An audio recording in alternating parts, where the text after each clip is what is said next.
So learning how to like move past your past.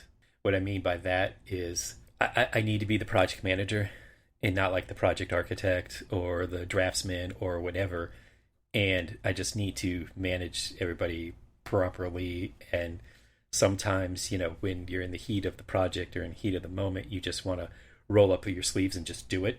And it's just like, Yeah. it's a lot faster for me to to do it than to explain it. I'm like, well, projects should have that built-in opportunity to slow down, teach and develop your staff, and let them understand exactly what it is, because that's kind of like the whole goal is you want to, as a project manager or as a mentor or as anybody senior on a project, the goal is to really not just have a good successful project but also to develop talent so that they can take over for you when you move on to like the next step or retirement or whatever.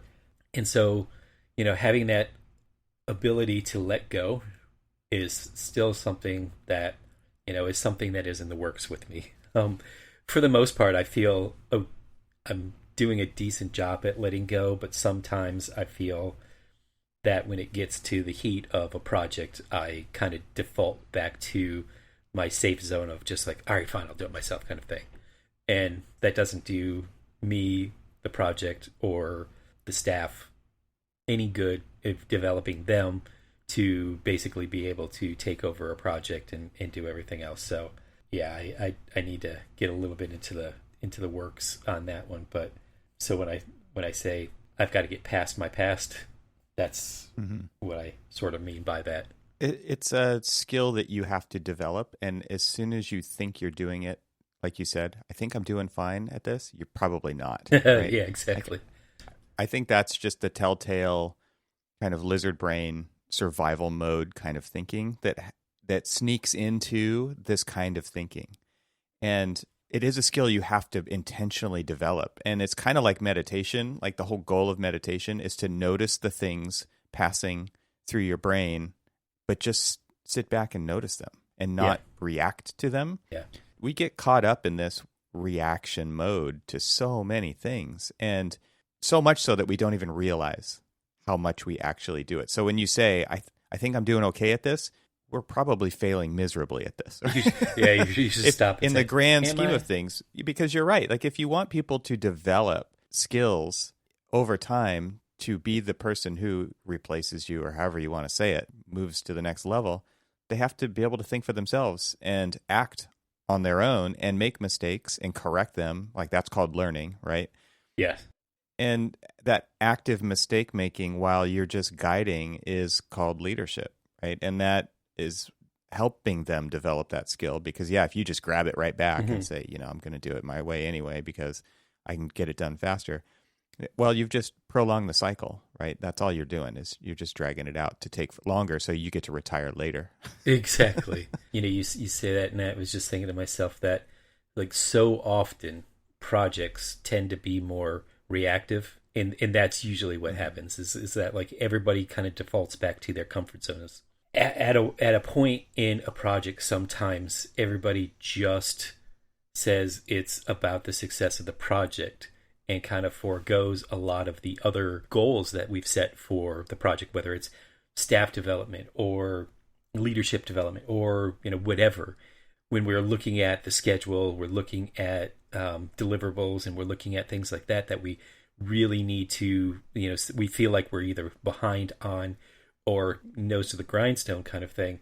A lot of times we forget like all of the other goals. And as I'm talking about this, I'm now thinking about things that I need to do, especially like on this new project, to make sure I don't forget that every time we have like staff meetings and things like that, is really talk about, okay, let's track obviously the progress of the project itself. And, we have talked about on numerous occasions, as we kind of like divvy up all of the work, having that person, okay, what you need to be working on, develop a list of goals and things like that.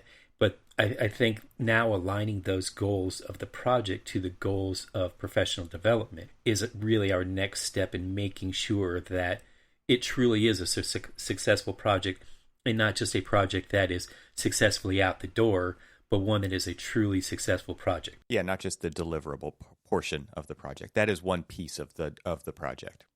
People put success of the project as, you got the project out the door, you maintained the level percentage of profitability that the office was looking for, and that's not a 100% successful project. If the other goals of like professional and personal development aren't part of that, then it's not a successful project. It is just a project that is done.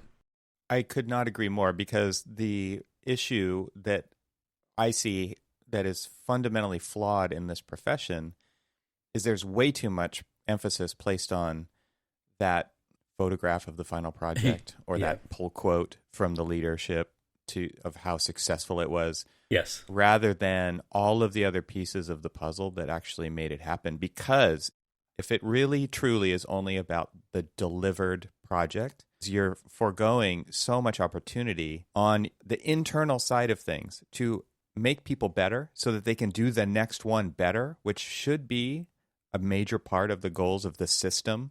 Yep. Because if you're not doing that, like the next one is going to be just as, I don't know, difficult's not the right word, but you know what I mean? It's like dysfunctional. That's a great way to put it.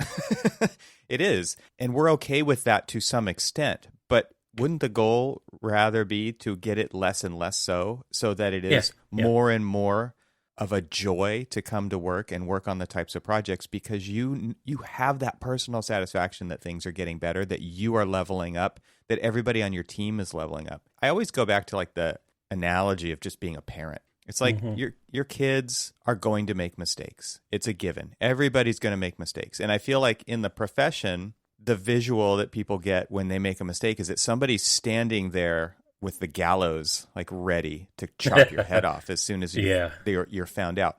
But the idea of parenting, and I know that this is not the same experience for everybody. So, an idealized state is that there's this safety net.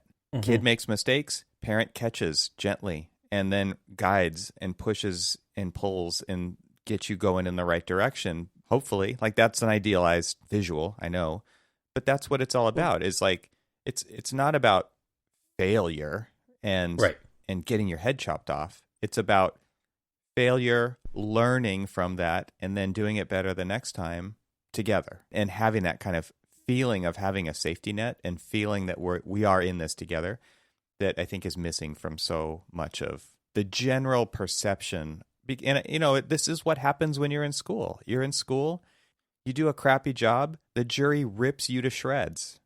And then that is kind of psychological imprinting that happens for the rest of your career, or it could, right? If you're not don't have the self-awareness to really understand that those people are never going to interact with you ever again, right? So it's like this psychological imprinting that happens in school, and I think it's really hard to break free from that unless you're just really successful in school.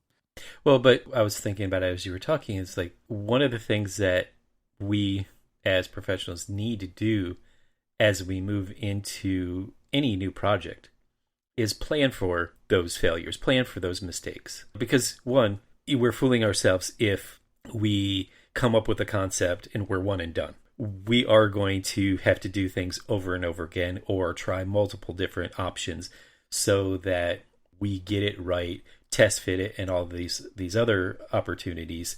And I think that planning about that ahead of time will give us enough opportunity, at least like leadership, thinking about, okay, we're going into this project, and if everybody's going to be 100% billable, let's just say 10% of that is going to be us trying and failing at a project or a product choice or options, planning, whatever. I'm just, blanking on like all the different things, but that there's going to be some like opportunities in there that we should always plan for, because then mistakes are opportunities for growth. And we never really, it's just like, oh my God, I can't believe that, Evan screwed this up. And instead of like treating it as a fire that needs to be put out, treat it as a learning experience to be able to grasp a hold of and move on in a very positive and learning way, rather than, oh my God, I got to get him off the project because he's just making these mistakes. It's like, well, actually the biggest mistake is if you're giving up on that person and wanting them off the project, You're actually the one that's making the mistake, not them. Well, and you're just prolonging that to happen. It's probably going to happen again. Exactly. They're going to continue to make that mistake because you are not helping them learn on like why that mistake was made in the first place. We have to realize that these aren't breaks to the bones; these are scratches on the surface, and we totally get it. Every project is riddled with error that is constantly being corrected. That is the messy process of design, all the way through and through. Yep. And it probably helps to just say that up front, and repeat that mantra throughout the entire process, so that everybody maintains it as like this banner of. That is what we do as professionals. We go from completely uncertain terms to complete certain terms, right? It's uncertainty to certainty. Yeah. That is what we do. And along the way, that is not a linear path. Exactly. Yeah. It also makes me think that when you talk about people making mistakes and trying to avoid those, a lot of times, I shouldn't say a lot of times, let's call it 50%. I don't know what the number is, but something interesting comes out of that. Oh, yeah. That was unexpected. And maybe it's a new process, maybe it's a new workflow, maybe it's a new outcome, maybe it could be so many things, but it doesn't necessarily equal bad. Right. No, not at all. And in fact, actually, a lot of times, like when, say you're doing, just let's think about it in purely more like, the design process portion. And you think, oh man, I totally misread the intent of this programming exercise and I came up with this. And they're like, yeah, I'm sorry. We're like, no. There is something of value of like what you did here. It may not have been exactly what we were thinking about, but there is something in here that is definitely worth exploring. And now let's take that and develop that a little bit more. I've always seen that there's no mistakes in like, when we're doing programming, there's no mistakes in there. It's just, it's test fitting to the point when you find that right situation, that right opportunity.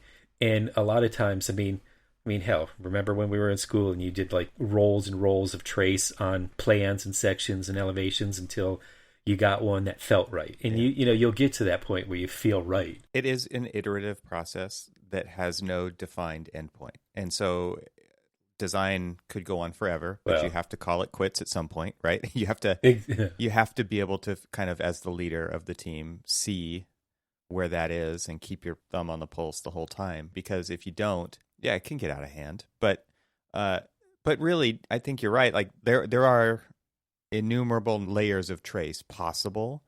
We just have to be able to put some bumpers on that process and understand that we're not going to necessarily nail every piece along the way perfectly. And there's a lot of, I guess it's called recursion in there. You get down, you take a couple steps back, then you go down, you iterate, and you take a couple steps back, and you go. It's like this kind of semi-looping process. Yeah. I mean, that is a successful project right there. That's how it works. Yeah, and I wish people there are people that I've worked with and work with that misunderstand that process quite a bit. And they're like, well, how many options, do they want me to produce? And sometimes it's, well, you produce them until you find the right one. Yeah. And you'll know what that right one is. It could be 1, it could be 20. Yeah, exactly.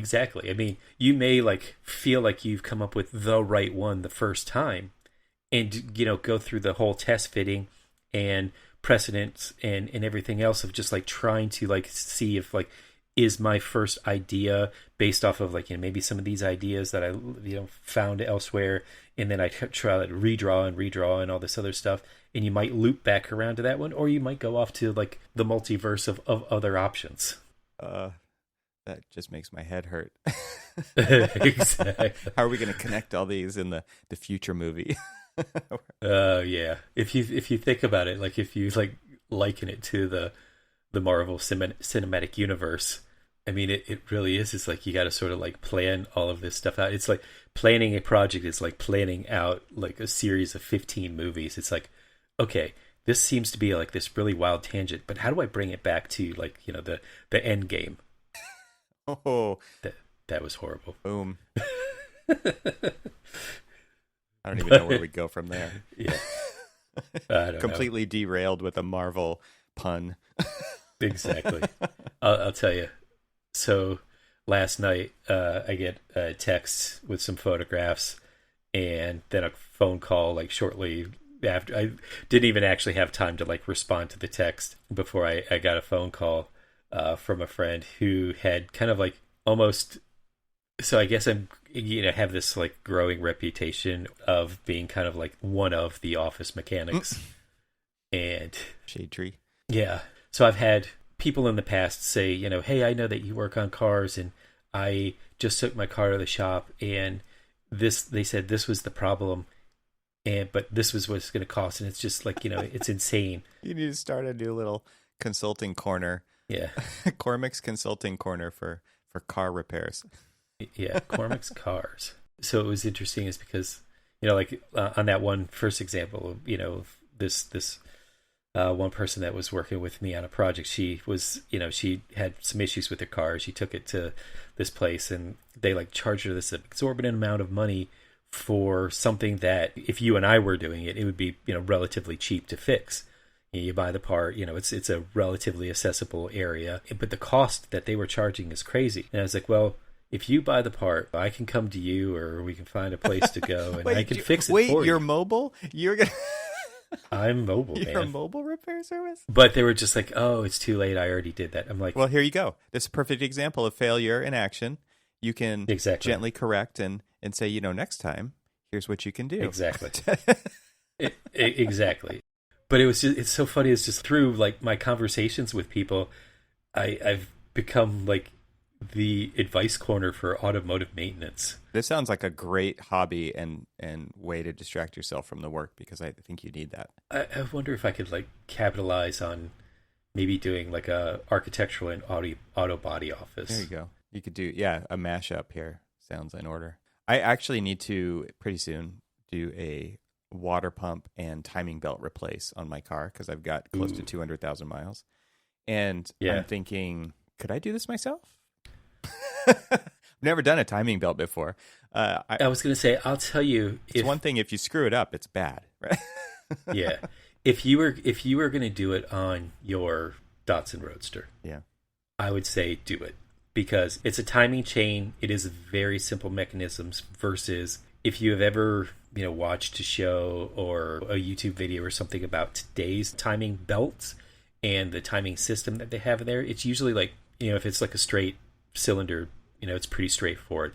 But if it's like a V6 or whatever, a dual belt, it's all of these synchronizers and everything else, and it's far more complicated than I would even want to get myself into. I think it's like $1,000 to have it done, right? So it's a lot. It's not like a cheap amount to do it. Yeah. And there is a lot of labor involved. I'm going to look it up, but I don't expect to actually end up doing it myself, because I'm sure that there are probably specialized tools involved, and it is a V8. So it's like it's a thing to do all this. But I just thought, man, this is where it is actually amazing, right? YouTube will have this video about how to do this exactly, step by step. Oh, yeah.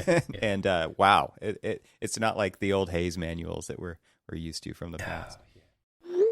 This episode of the Archispeak podcast is supported by Twinmotion. Let's talk ArcViz technology.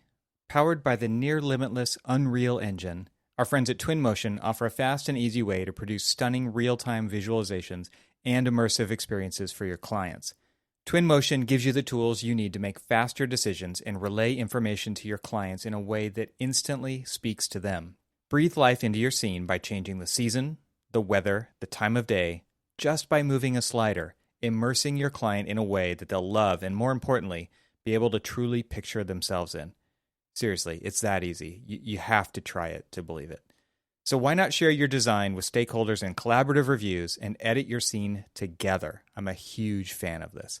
There's no better way to get buy-in than by making your clients feel part of the development process. Right now, they're running an exclusive free trial for listeners of this show, which you can head to twinmotion.link/Archispeak to get your hands on. That's twinmotion.link/Archispeak. I remember when we were at the Construct conference and we were talking, and somebody had asked, what is one of your favorite productivity tool? That was the question. Yeah, and you had said YouTube, and I couldn't agree more, because honestly, almost anything that we do now in architecture there is a YouTube video for. If somebody's like, hey, how do I set up something in Revit?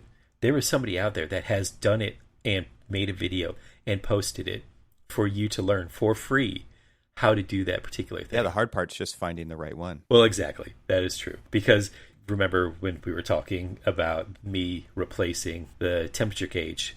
Yeah, you had to take out the headlight.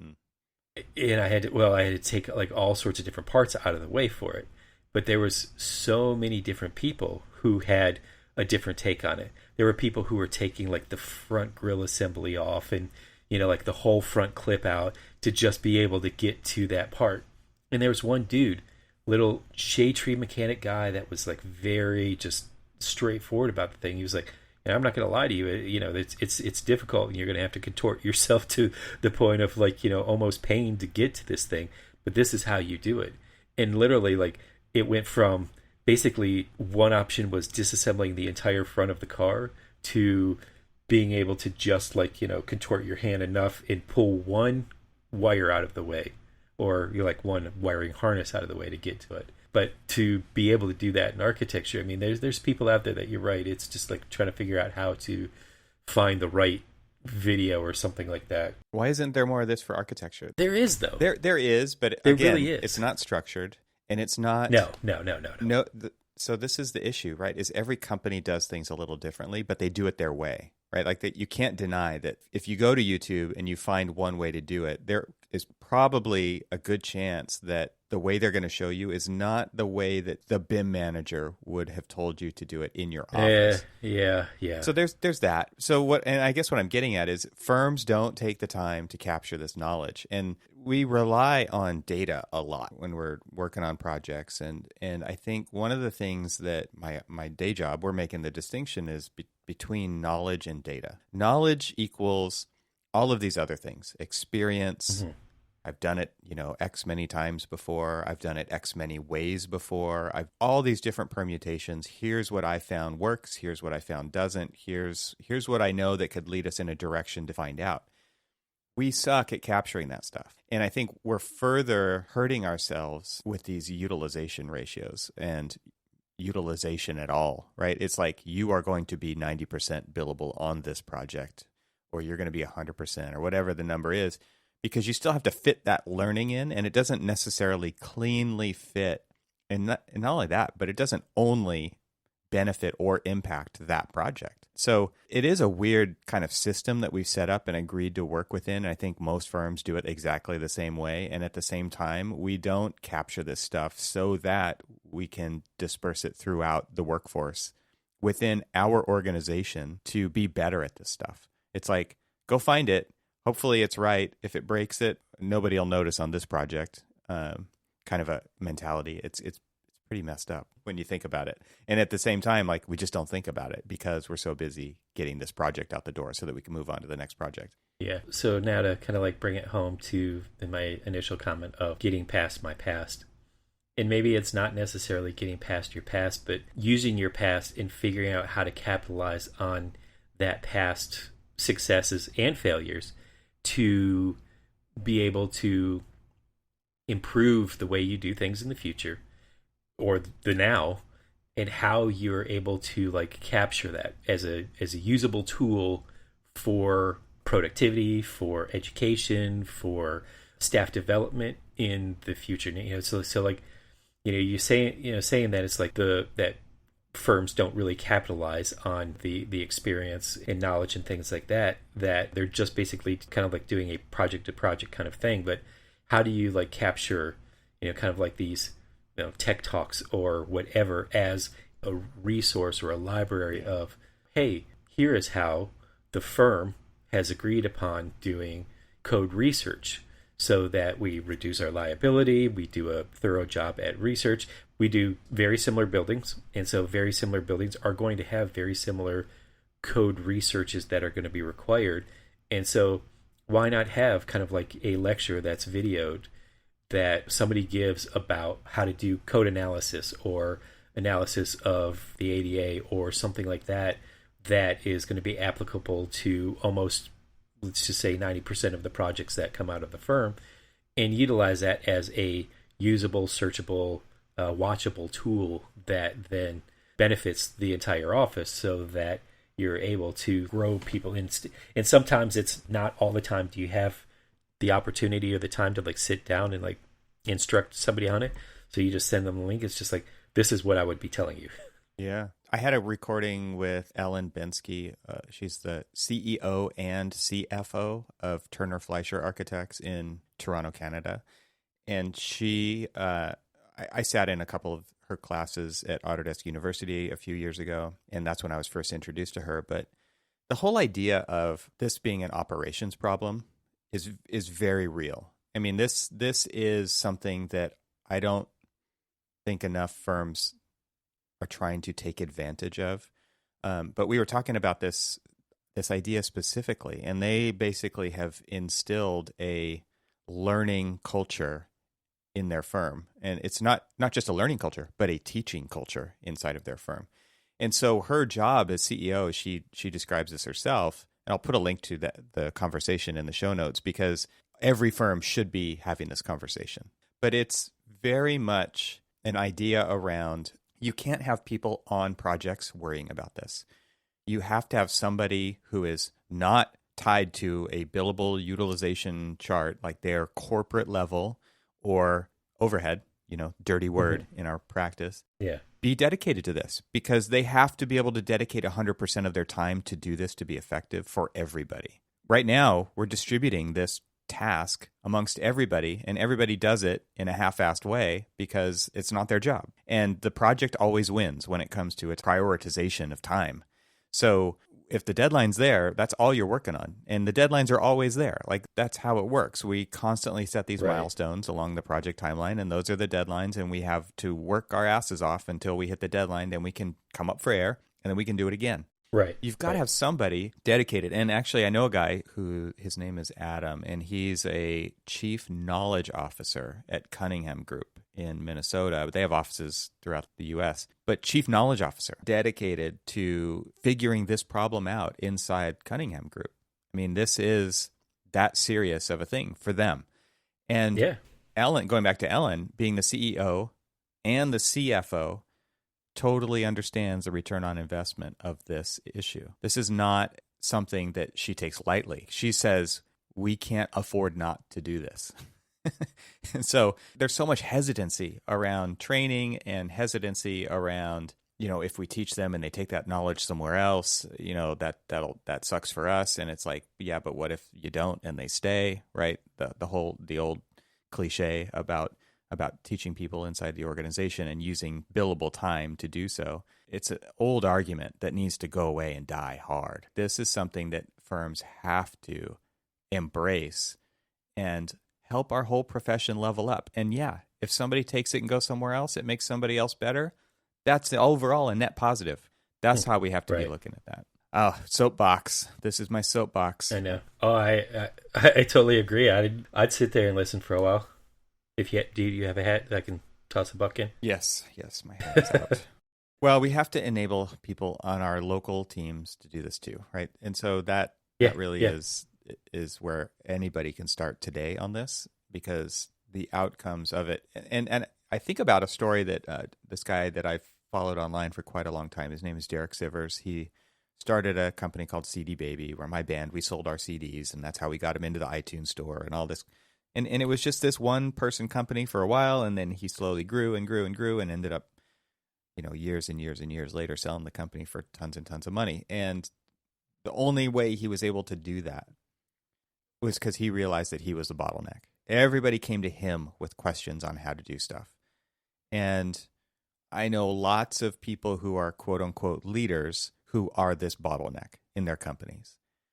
And it's because none of the information is written down anywhere for anyone to be able to look up the way your organization does this thing. What are the standard operating procedures for this type of a thing? And he realized that at one point the light bulb finally went off, like, oh my God, I'm spending all my time in every meeting just making these decisions, and we've made these decisions before, and there doesn't need to be like this. So he realized that. He started coaching everybody that when they came to him with this question, he would then say back to them, I need you to write this down in the manual, which now is like an intranet. It's an online tool, but back then it was like a 3-ring binder. It was just like, write down the question, write down the answer, and move on. And then from then on, everybody referred to that. And I know it's not always that simple, but it's even better nowadays with this being digital because these are living documents that can be updated. If we would just take the time and think about it a little bit up front to structure it in a way where that stuff is easily findable, but so that it can be a living document, so that people can refer to it and you can establish the, in your case, the Ayer St. Gross way and move forward so that we can build on that. You got to start on your own little team, though. You just got to do it because as soon as you do it, everyone's going to be like, whoa, you've got a cool thing over there. I want to do that too. Wow. That just actually hit home because you just made me realize that I'm a bottleneck.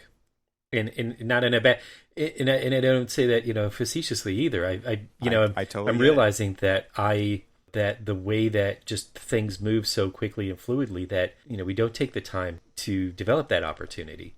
And that, so now it's a little bit of like just self-reflection and some assessment of like, okay, well, how do I not become that bottleneck? How do I become very proactive in just like the development and sharing and, like the progression of knowledge in a way that isn't just, like the end all be all me kind of thing. And maybe it's because I sort of feel in a way that, I'm the project manager, so I should, everything starts and stops with me. Well, no, ego, get parked. It really is about the progress of the team, progress of the project, progress of the firm, progress of the profession. Yeah. To basically just not be the one and only leader, but a leader that really is an advocate on the sidelines or a coach, but not a leader. Well, and it's a grassroots effort at some level. Like there definitely is kind of that top-down version, which I presented, which is the chief knowledge officer. But there's also this grassroots effort. And especially if you do find yourself, obviously working on projects for a long period of time with the same people, or your team works on a project and then moves on to a next project and you don't see a lot of personal shuffling. It's a great testing ground at the grassroots level to just prove a point and say, we can make a great resource. Look, we did it. Yeah. And then move it forward from there, or just see if anybody's interested. Because if they're not, don't waste your time, right? Like, don't keep pushing it up the chain, but it still can be super useful for every project you work on and for everybody you mentor moving forward. Well, I will say this, that in the past, and it's probably definitely something that you and I have experienced, is that most leaders do not have faith in the youth. They come in, these leaders, these project managers, these principals and stuff really feel, you haven't earned anything, you haven't done anything, so you don't really know anything. And the issue there is that the more and more I work with these kids coming out of school, and I say kids only in the relative fashion of my age versus their age, with no like derogatory meaning in that, it's just I'm finding that they are more than capable of being able to critically think beyond just like, oh, you've never done a project, so I don't trust you to do anything. No, I've been learning more and more of this lateral sharing of information, that it's back and forth between me and them. They know stuff that I don't know. I know stuff that they don't know. And, just this lateral sharing back and forth is a hell of a lot better than this top-down method where I kind of like preach down to them my knowledge and they're like, okay, thank you. But I'm also like thoroughly impressed at their critical thinking, the knowledge that they have that, we just assume that they don't have because what the hell do you know? You just graduated school. No, they know so much. And if you build, if you like, it's not even build that trust. It's if you just assume that trust is there, that they do know what they're doing, and you like let them try, then it goes back to that conversation we were just having about the mistakes. So assume that there's going to be some mistakes, but also assume to be okay with it as well. Give them the opportunity to do that, but also enable them to say, okay, I made this mistake. Let me come back to you and like let's talk about it. Not as a parent talking down to their kid and say, oh my God, I can't believe that you screwed that up. But as a professional that says, okay, this was great. And here's where my experience has shown me that this could be a little bit better. But okay, you're like, I appreciate. Okay, this was great, but. Well, there's always, and yes. And see, but that is a good example. It's like, we've got to get sort of past that too. We've got to get past that mentality of like, well, yeah, what you did was, it's like patting him on the head. Oh yeah, that was cute, that you did that. Nice. But Nice kind try. of thing. It's just like, really? No, I think what you're saying is treat them like the adults that they are. Right. Yeah. And the professionals that they are. Yes. All right, let's do that. Yeah. Everybody. Damn it. Culture. Yes. Our profession depends on it. It does. And we got to stop thinking about it. It's just our little group, our organization, but the entire profession. I mean, right now we talked about the Great Resignation, right? We talked about everybody's moving around right now. Holy crap. I'm seeing it happen. It is massive, massive shifts this is just like the Rubik's Cube is being shuffled. That's what's going on. Yes. And so, okay, you have to think about this bigger than your organization. And you can't think of it in a negative way. Like, these people are moving on. That happens. That's how it works. We still can level up the entire profession. Yeah, absolutely. All right, that's it for this one. Call to action. Level up, people. Yes. Get in the right headspace, damn it.